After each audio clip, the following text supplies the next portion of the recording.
Good morning, class 8. Today's topic is matter. Matter makes up all the things in the universe. It occupies space and has mass.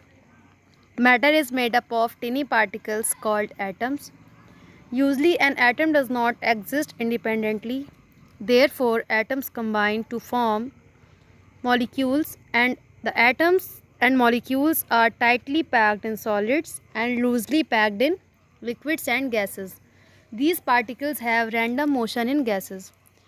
Now, children, see the kinetic molecular theory of matter. The theory that enables us to understand the behavior of molecules in solids, liquids, and gases is called the kinetic molecular theory. See the main postulates of this theory. First one is composition of matter. Matter is composed of molecules.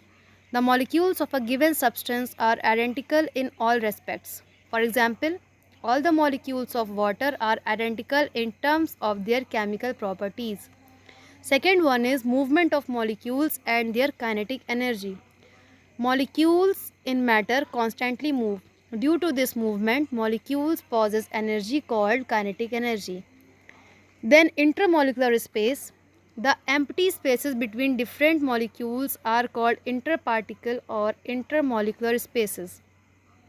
Then intermolecular force of attraction. There are attractive forces between the molecules of a substance. The force of attraction between molecules is called interparticle or intermolecular force of attraction. The force of attraction between the molecules of the same kind is called cohesive force. The force of attraction between the molecules of different kinds is called adhesive force. Now, collision of molecules. The molecules of a substance collide with each other. In the gaseous and liquid states, the molecules also collide with the walls of the container in which the substance is kept. Now, see the movement of molecules in different states. The molecules of matter are in motion. In solids, they only vibrate, but in liquids and gases, they move randomly and thus possess kinetic energy. Now, children, see the change of state of matter. Matter exists in three states: solid, liquid, and gas. It can change from one state to another. A change in the state of matter depends on the intermolecular space, the intermolecular force of attraction, and the collision between molecules. See the change in the solids. The intermolecular force is the strongest in solids. So, the intermolecular space between the molecules in solids is practically absent and the molecules are closely packed. In liquids, the intermolecular force of attraction is not as strong as that in solids.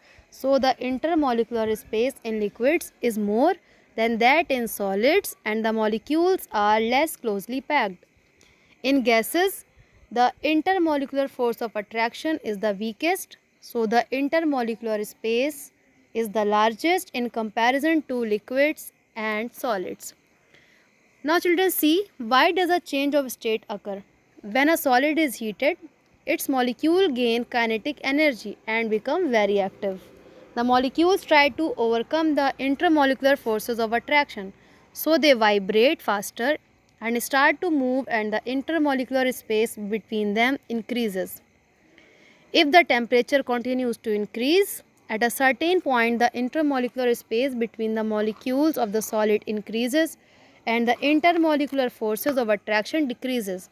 Eventually the solid changes to a liquid. Then on further heating, the molecules gain more kinetic energy. The intermolecular space between the molecules of the liquid increases even more. The molecules move randomly and the intermolecular force of attraction decreases gradually.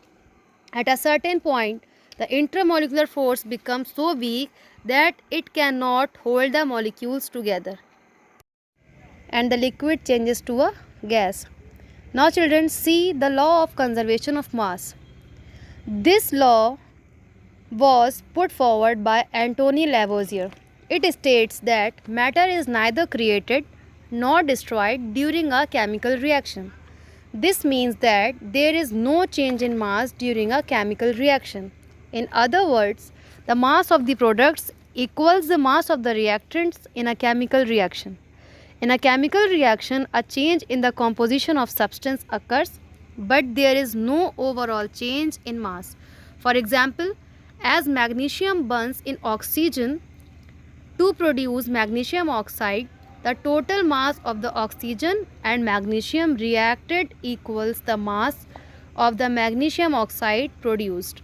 Similarly, as nitrogen and hydrogen combined at a high temperature to form ammonia, the total mass of the nitrogen and hydrogen reacted equals the mass of the ammonia formed.